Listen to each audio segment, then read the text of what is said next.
Welcome to the Cabral Concept, where board-certified naturopath and integrative health practitioner Dr. Stephen Cabral shares how he was diagnosed at the age of 17 with a life-altering illness and given no hope for recovery. It was only after studying and traveling all over the world did he discover how to combine ancient Ayurvedic healing practices with state-of-the-art naturopathic and functional medicine to fully rebalance the body and re-energize it with life. It's time to discover how to get well, lose weight, and finally feel alive again. And now, here's your host, Dr. Stephen Cabral.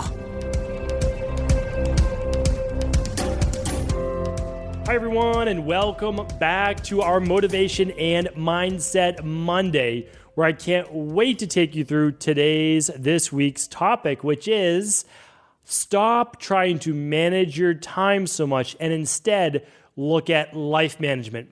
This is one of the brilliant philosophies that former business magnate, I guess you would call him, Peter Drucker, taught to many mentees and people over the years, is that we all get the same amount of time per day. And we're going to start to break that down and look at that specifically. So if we all get the same amount of time per day, and yes, we need to have a schedule, how are some people able to get so much done in a given day or week or month or year, while others seem to just be playing catch up, or they never really get started in the first place when they have that time? And by the way, every single moment of every single day is being filled with something. So we all do have that time, and our time's always being filled. And for the most part, we're always busy. So how is it that we're able to then move forward faster towards our goals? Because the more people I speak with, the more people I realize that when you figure out what it is that you want, whether it be wellness-based or the right relationship or the right career or the right body, the spiritual-based practice that you're looking for, when you figure that out, you want it right away. You want it that day. But, like all goals worth achieving, it doesn't necessarily work that way. You may be able to put it out into the universe, but I'll tell you this, I don't think you've crystallized yet quite what you want. So there is a little bit more time to develop that. We'll be talking about that today. But even more so, it's going back to what is this whole thing of time management versus life management? And I did a previous podcast. I will try to embed that or link that up today at stephencabral.com/1711. That's today's show notes. stephencabral.com/1711. And it goes the breakdown, meaning, and really, I would say detailing, everyone has about an extra 6 hours or so per day that isn't being used to the best of their ability. Now, some people, of course, I know it's not that many hours. I know some people work 2 jobs, and there's many different factors involved. For example, when I first got out of college, I was 22 years old. I never had a desk job per se, right, for the corporate-based world, but I did for about 4 months or so. And so during those 4 months at 22 years old, I was going to a desk job during the day from, let's say, 8 o'clock or 8:30 to 5 o'clock at night.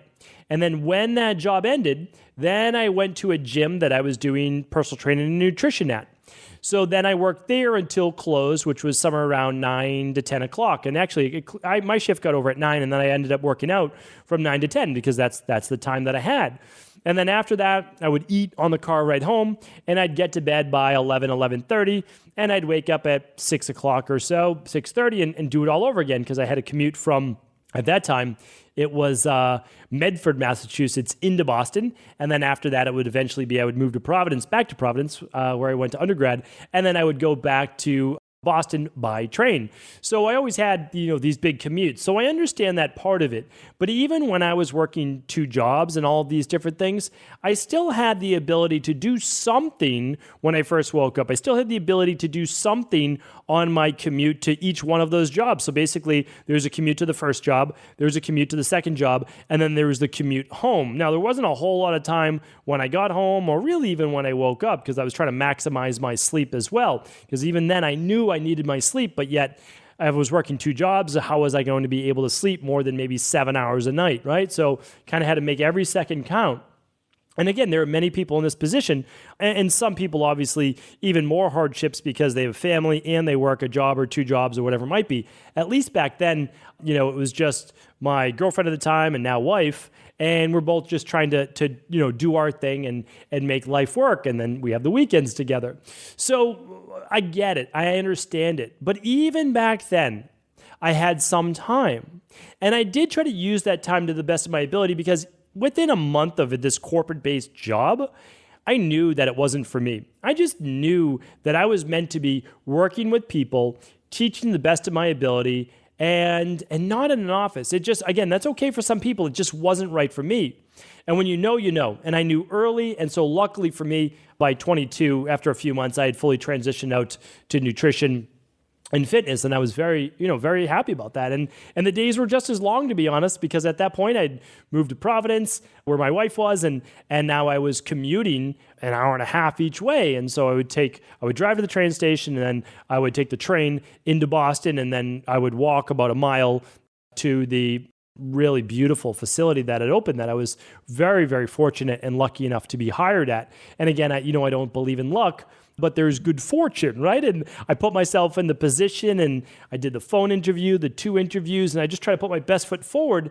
And again, I was fortunate enough to be able to get that job because that was really the catalyst to meeting the clients who would then, not even knowing, mentor me on life. I would it was almost like, yes, they were paying me for services, but I was learning from them because I asked a lot of questions. I was 22 years old, and I think most people, and they were very successful, are happy to kind of share their life with other people, and they were so successful. I love to hear about that because I was not. And so, again, I had a lot of dreams as a kid, but I was only a kid, and I didn't know how the world worked. I didn't know how all of this worked. Again, I'm driving my, I don't even know what it was, Chevy Corsica or something like that, to the train station, taking the commuter rail. Sometimes it was late, sometimes it was early, sometimes it'd be snowing, sometimes the train would be delayed. And that was my life. And I would run to catch the train, and I didn't have it all together, not even by close. But I started to look at the time management and the management that these people had over their lives. And they would fly in and out, they would be making meetings, they would be running meetings, they would be like, they seemed put together. And again, like I wasn't. I showed up at work, and yes, I had my client schedule, all that. I could do that. But I didn't know the intricacies. And so what I began to do was study them. Again, and I read a lot. So I used to read a lot, mostly on health. And back then, even psychology, I started to read a lot about psychology because my wife, her undergrad is in psychology. And so I would read her textbooks, to be honest with you. I know that's very strange, but I would enjoy it. And I would read about social psychology, and I would read about health psychology. And I was doing that knowing what it would lead to, but simply trying to learn more about myself and hopefully more about others and more that I could teach to clients. And then I began to learn this other part of it, which was more of the career and time management and the next process, the next development of me. And what I realized was that during my downtime when I wasn't with clients, I could have been out with some of my friends from this, again, I don't even like to call it a gym because it was this 4 seasons of a gym. It was very high end. It was beautiful. Again, like I was a little out of place there, that's for sure. But again, I learned how to belong, right? I learned how to belong. That's what I was trying to do. And so many of us are, right? Like we move out of our comfort zone, and this was way out of my comfort zone, working with very successful people. I didn't know how to speak properly. I didn't know how to act properly. And I would just try to take cues as to what to do. And I would watch the other personal trainers who are much more advanced in terms of experience and knowledge and age than I was. I mean, there was many, I'd never met personal trainers in their 40s and 50s before. And yet here I was with other personal trainers, some in their 20s, some in their 30s, 40s, and 50s. And even, believe it or not, early 60s. And I was like, whoa, I didn't even know that this existed. Because again, like coming from pretty small locations and just fortunate and happy enough to be here. And I would learn. And I would mostly just listen and observe. And so what I learned after a while was, sure, I could go out for like a late lunch after appointments were over with some friends. I could go shop for some sneakers with some buddies. I could do all sorts of different things, which was not the best use of my time. And so when I actually found, because I didn't have my car, I took the train, when I actually found a little corner to do my reading, or I'd find a cafe and do some reading there, or I'd start to order some of these Nightingale Conant-based audio CDs and start to listen to people like a Jay Abraham or Earl Nightingale or a Zig Ziglar or a Jim Rohn, I started to realize, well, like there's more to life than what I'm doing right now. Meaning I get to choose my career, but then it's how I decide to live my career and my life. Well, there's a whole lot of balance that needs to be taken into account. And there's an integration that needs to happen. So I started to plan my day a little bit better. And this actually is life management. It's not just time management. Because again, and I'll link up the podcast on this, if you think about it, we all have about 16 hours of our day. If we're in bed for about 8 hours or so, let's do easy math, that's 16 hours a day right out of our 24 hours. So we kind of all start with 16 hours or so. But let's just say you take out 8 hours for work, and then let's just say you take out an hour on each end for commute, whether it's driving your kids to school, whatever it might be. Well, that's 10 hours. So if I subtract 10 hours from my 16, I have about 6 hours left. And I really go in depth on this podcast. So again, I'll link that up today at stephencabral.com/1711 for that previous podcast. And then again, when you look at me, I didn't have 6 hours. I basically had 5 because I had an hour and a half commute on each side and maybe even a little bit more with actually getting to the train station. But regardless, what I did was I used that time to the best of my ability. So it was very strange. But back then, since I didn't know too much about the world, I used to read this small paper that was given out for free. It was called a Metro. And that was about right when I started working at this particular facility. So I'd have plenty of time on the train. So I would actually read that on the way in. And I would read it on the way in, and then it would give me something kind of worldly to talk about with my clients who were very successful. Because again, like I didn't have anything to really offer or talk about. I didn't know about anything except nutrition, the diseases I was dealing with, which I didn't really want to talk about with anybody, and basically personal training, right? So I knew about health and fitness. That's what I was studying, and that's what I lived. I ate, I breathed. I mean, I made my own food, all of those things. I never went out really. I made it Tupperware containers, all that stuff. So I did my workouts, I trained clients, and I ate my food. The only other thing that I did was that I also then began to read and study. So I would read this paper as something to then be able to talk about with clients. And so they saw me a little bit differently, like, oh, you actually follow what's going on in the world. And so, they found that a little bit interesting. And then I asked certain questions about what does this actually mean? Like, what is going on? And I just wanted their opinion. I thought, again, 22, I'm talking to people that are 42 and 52 and 62, and I wanted their opinion. I wanted to know. I figure, they must have all the answers. So I would ask them. And then I also started to listen to, back then it was CDs in my car. So I'd pop in these Jim Rohns, these Zig Ziglars, all these different things. And I would begin to be mentored by all of these people that I would never meet. And some of them weren't even alive at that time. But they used to call that a rolling university. It was a beautiful term. I don't know who came up with that. Maybe it was Zig Ziglar or Jim Rohn, that I give a lot of credit to both of those people. But basically, and Bob Proctor was another person. So I would listen to those in my rolling university, which essentially was my Chevy Corsica, and then eventually I think it turned into a Honda Accord. So I'm driving to the train station, I'm listening to these, that takes about 30 minutes, 35 minutes. So I'd be able to get through, one of these CDs, and that was great. And so I'd read the paper on the way in, talk with clients, I'd get an education, and then I would actually read during the day my textbooks on psychology, physiology for exercise, nutrition, disease, whatever it might be. And then on the way home, because I had still a train ride, I would read a book. So that would be like the book I was reading. And it could be on life, it could be on self-improvement, it could be on health, nutrition, you name it. And then I would get in my car and I would pop on the rest of those CDs.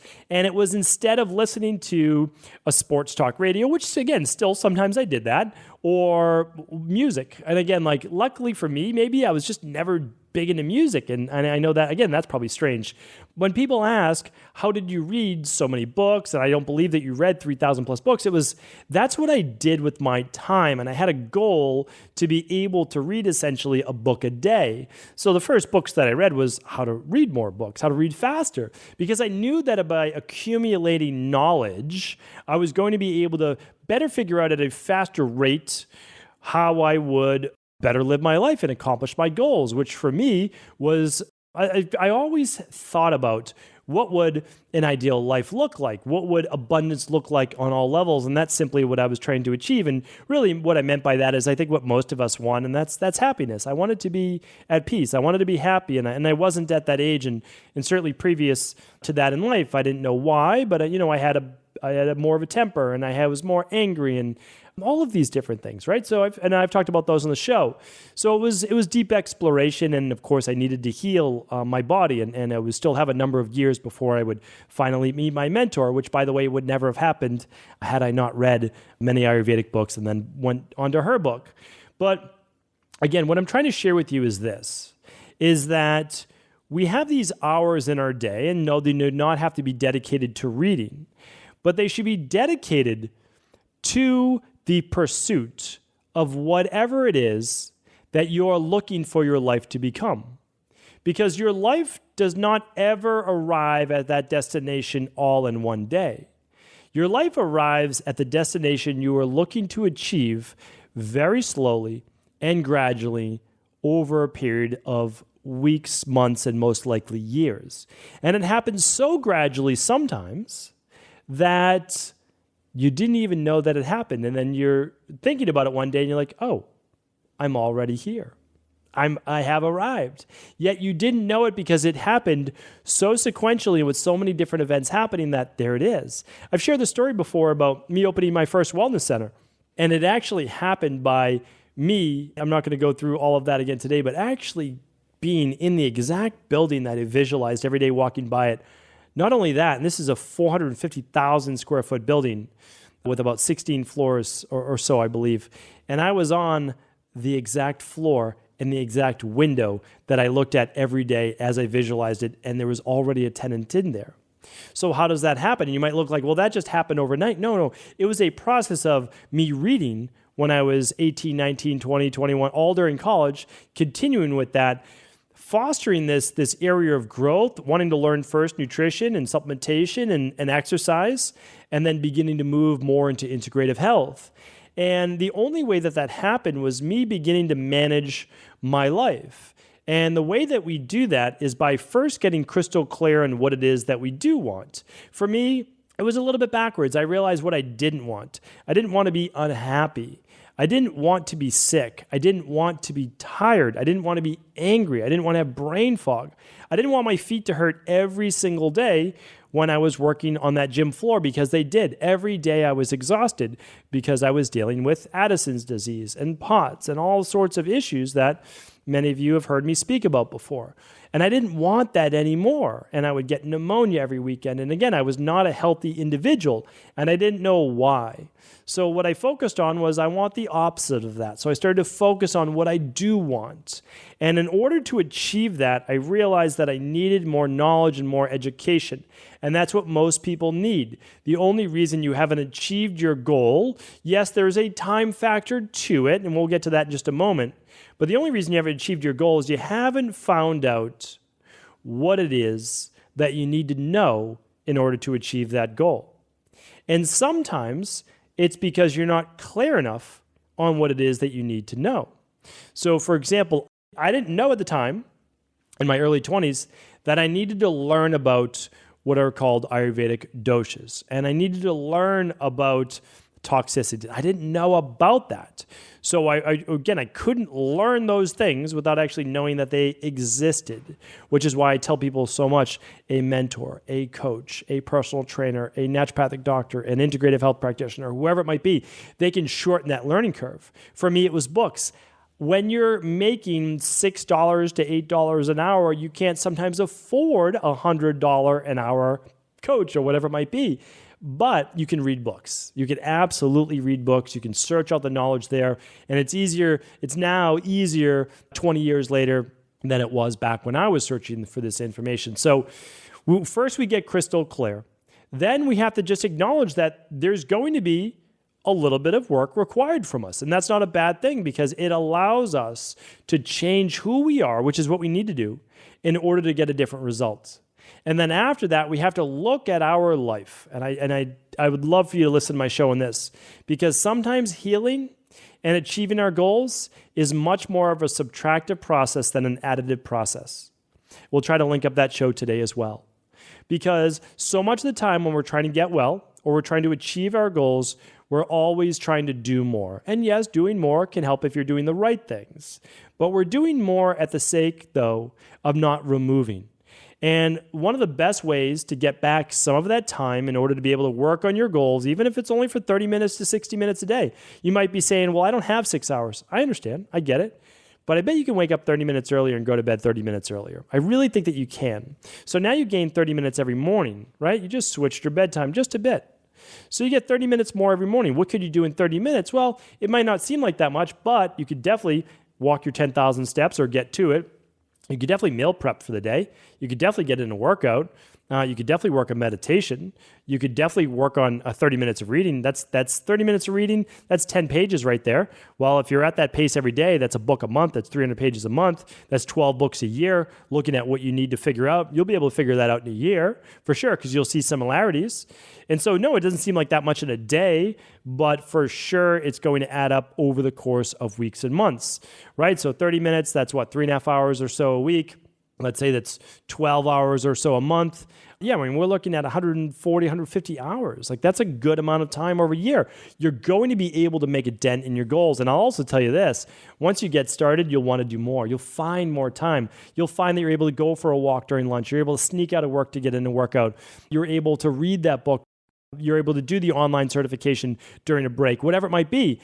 And so what happens is, I really believe, yes, time management matters. You need to schedule your day because the day will get away from you, right? It absolutely will. When people look at my schedule, they say, this is insane, this is ridiculous, it's way too scheduled. I get it. It's not for everybody. It works for me, though. Because at the end of the day, I can say to myself, I didn't get everything done that I wanted to, but there was no more time to put it in. So I'm never mad. I'm never upset because there was no more time. So then I figure out, is it a priority? Because if it's a priority, well, then I can make sure that it's scheduled and then it makes its way on the schedule. And it gives me a lot of freedom because I just need to follow the plan for my day. And then the plan, if executed, I don't need to worry about my goals because my goals will eventually come true because I'm simply executing on the formula, the blueprint, the plan, whatever you'd like to call it. And that's really what it is. I don't want my mind to have to do too much work. But the time management, which I just spoke about there, only comes once you get the life management. Once you realize you need to get crystal clear, you need to start to incorporate more minutes in your day to work on yourself, not just on your job, your family, whatever it might be, that it's okay to take a little time for yourself. And then when you do that, it will begin to multiply because you're going to start to see the results roll in. That's going to make you excited. All those little wins start to add up. And you're going to want more. That's what I did. I mean, again, I started with just the train ride in. That was it. And okay, and then I'm going to do more. And all of a sudden, I started to switch off the sports talk radio and listen to all these different CDs, right? And now it's even easier because you can hook up your iPhone or whatever it might be, and you can just play whatever you want right through that. So I'm telling you right now, there is no limit to what you can achieve. As they say, whatever the mind can conceive and you believe, you will achieve. And that is the truth. And even that takes a little bit of time to sink in. So again, we're all on this journey together. We absolutely are. If I can ever help, do let me know. I appreciate each and every single one of you for tuning in, for your reviews and your comments. I absolutely love them all. So thank you so much. And of course, if this podcast was helpful, please do feel free to share it with anyone else you believe it could serve. Before you go, I wanted to ask you this question. What if I could teach you in just a couple of hours how to transform your thyroid, hormones, adrenal, cholesterol, blood pressure, blood sugar, weight loss, energy, mood, brain, pregnancy, anti-aging, or many other health-related issues? After 20 years in private practice, after seeing and overseeing 250,000 client appointments, I sincerely feel I have the real-world data and have found the answer you've been searching for. So what I've done is spent hundreds of hours of my own time refining what you need to know in order to uncover your underlying root cause health issues and then begin to rebalance the body and bring it back to a state of robust health and wellness. I'm going to teach you exactly what I do in my private practice so you can understand how you got here and now what you need to do in order to heal. You'll receive all of the important success checklists, protocols, and even ways to customize it to make the program fit your busy life. And you'll get all of this at a fraction of the price. Let me save you the time, money, energy, stress, and frustration of not knowing what to do next. Instead of reading dozens of books on the topic and seeing multiple practitioners, I will condense everything that you need to know in just a few hours of video tutorials that you can watch and listen to anywhere. Together, we will make this healing process an enjoyable one that you can take with you for the rest of your life. I wish you all of the best of health and happiness, and I hope to be able to guide you on your healing journey through my health results accelerators. Simply choose the health imbalance you're currently suffering from, and by the end of today, you'll know what went wrong and how to get well again. I guarantee it. For details, head over now to stephencabral.com/courses.